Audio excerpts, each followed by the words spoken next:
This is Optimal Health Daily, episode 1576. Is there a cheat code to get six-pack abs faster? By Donna Christiano with Healthline.com. And I'm Dr. Neil, your very own personal narrator. I read to you from some of the best health and fitness blogs on the web, and always with a bit of my commentary at the end. Now, I'm sure you're eager to hear about how to get six-pack abs and if there's a shortcut to getting those. So let's get right to today's post as we optimize your life. Is there a cheat code to get six-pack abs faster? By Donna Christiano with Healthline.com. Overview. Ripped, chiseled abs are the holy grail of many fitness enthusiasts. They tell the world you're strong and lean, and that lasagna has no sway over you. And for many, they're not easy to achieve. Athletes aside, most people have abdominal muscles veiled by a layer of fat. Some of it is near the surface of the skin, also known as subcutaneous fat. Some of it is deep within the abdominal cavity itself. This is known as visceral fat. The more fat you have, the longer it will take to shed it, and then to showcase six-pack abs. What's a six-pack? The major muscle in the abdomen responsible for that washboard appearance is the rectus abdominis. It's a long, flat band of fibers that extends vertically from the pubic bone to under the ribs. It lies over the internal organs and functions to help hold these organs in their proper place. It's a divided muscle with a right and a left half that run parallel to each other. Each half is divided into 3 segments by connective tissue. These 6 bands of connective tissue are what give the abdomen its six-pack appearance. Regardless of how well-toned your rectus abdominis is, if it's hidden under layers of fat, your six-pack won't be visible.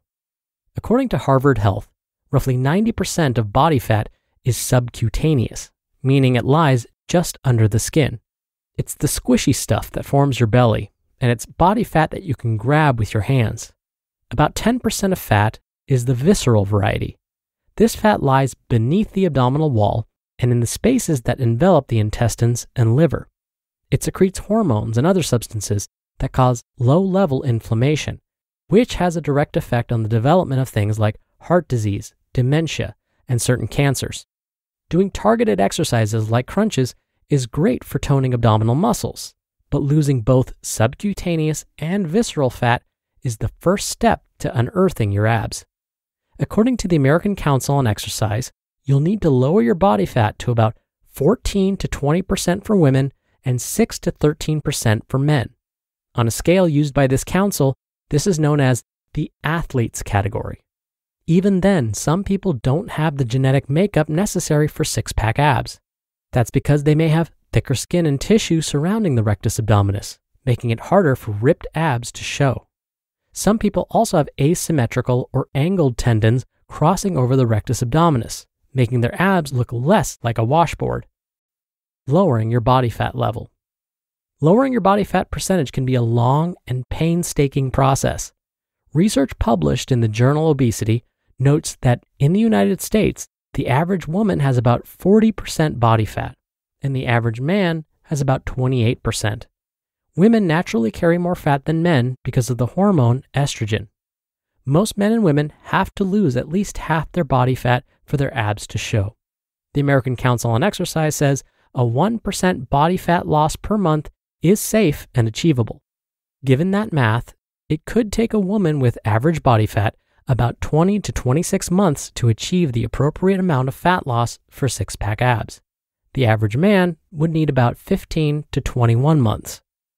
What you should do to get abs. The good news is that you have abs. The bad news is that there's no quick and easy way to unearth them.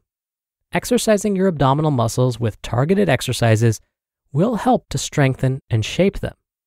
Reduce calories. Cut about 500 calories from your daily diet if you want to lose 1 pound a week. If you're exercising, you may be able to cut fewer calories. If you burn 250 calories by working out daily, you may need to only cut calories by 250. Increase protein intake. When you lose weight, you also lose lean muscle. To help maintain muscle mass, it's important to consume adequate amounts of protein the building block of muscle. Aim for roughly 1 to 1.5 grams for every 2 pounds you weigh. One analysis published in Nutrition Reviews noted that while trying to lose weight, those who ate higher than average amounts of protein, like 1.2 to 1.5 grams per 2.2 pounds of body weight, were able to preserve lean muscle mass and improve body composition when compared to those who ate average amounts of protein in the 0.8 grams per 2.2 pound range. That translates into more than 90 grams of protein, or about 30 grams per meal per day for a 150-pound person. And as a reminder, protein-rich foods include chicken, turkey, legumes, nuts, and certain dairy products like Greek yogurt. Choose high-intensity intermittent exercise. Examples of high-intensity intermittent exercise include sprinting for 20 seconds, followed by walking for 40 seconds, and repeat, and cycling at an all-out pace for 8 seconds, followed by a low-intensity pace for 12 seconds. According to research published in the Journal of Obesity, women who performed that type of cycling exercise for 20 minutes, 3 times a week for 15 weeks, lost more body fat than those who performed steady aerobic exercise. Add resistance training. Cardio plus lifting weights seems to be the magic bullet when it comes to losing fat. In one study looking at overweight adolescents, those who did cardio work for 30 minutes and strength training for 30 minutes 3 times a week for 1 year lost more body fat and whittled their waist circumference more than those who just did aerobic exercise. The takeaway: there is no quick and easy way to get six-pack abs.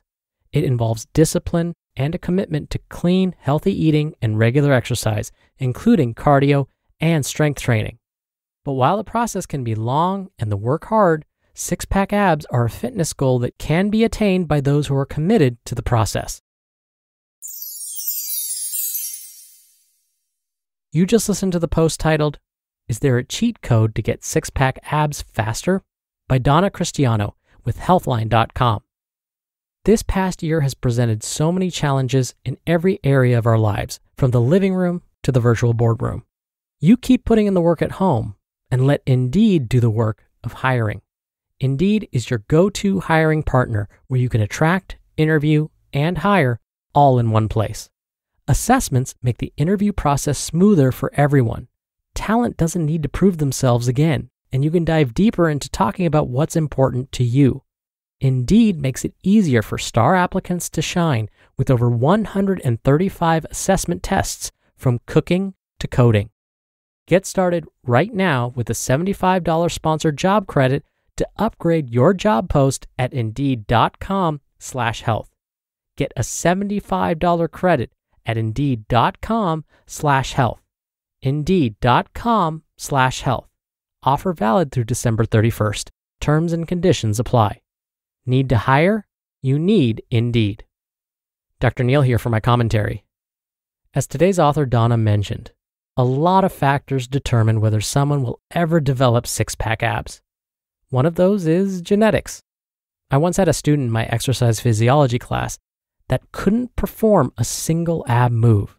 Not a crunch, not a sit-up, not leg lifts. We would typically expect that if someone was unable to perform ab-specific moves like these, they probably wouldn't be sporting a six-pack. Well, we would be wrong. During one of the lab classes, I had students practice performing these ab-specific moves so that I could make sure that they were learning how to perform them correctly. This particular student wore a shirt that covered their upper abdominal muscles but left the lower ones exposed. And I'll remind you, this student could not perform a proper crunch, sit-up, leg lift, or any other ab-specific move. But somehow, their lower abs, arguably some of the hardest to develop, were so well defined, they looked like they were chiseled out of granite. All of this to say that genetics may have played a role here. When it comes to performing ab-specific moves, and which ones are most effective for helping make those muscles pop, it really comes down to variety and consistency. Find ways to work your ab muscles consistently while incorporating different exercises. So in addition to performing strength training exercise and cardio, incorporating ab-specific moves like crunches, sit-ups, leg lifts, and so on can help too, because these help ensure that the abs are toned and strong, and plus, It's just good to have strong abs and strong lower back muscles to help with your posture. Now, there are a lot of ab routines out there, and they all claim to help you get that elusive six-pack. Now, I've done the math, and I found that there's a common theme among most of these ab routines. You have to dedicate about 45 minutes per week to performing a variety of ab-specific exercises. So we could divide this up into 15-minute sessions 3 times a week, or 10-minute sessions 4 to 5 times per week, or 5-minute sessions 9 times per week, whatever suits your schedule. Oh, and this is again in addition to regular cardio and strength training. But if you spend the time and are careful with your diet too, hopefully you can have abs that look like they were chiseled out of granite. All right, that'll do it for the Saturday episode. I hope you're having a wonderful weekend if you're listening in real time, and I'll be back here tomorrow as usual, where your optimal life awaits.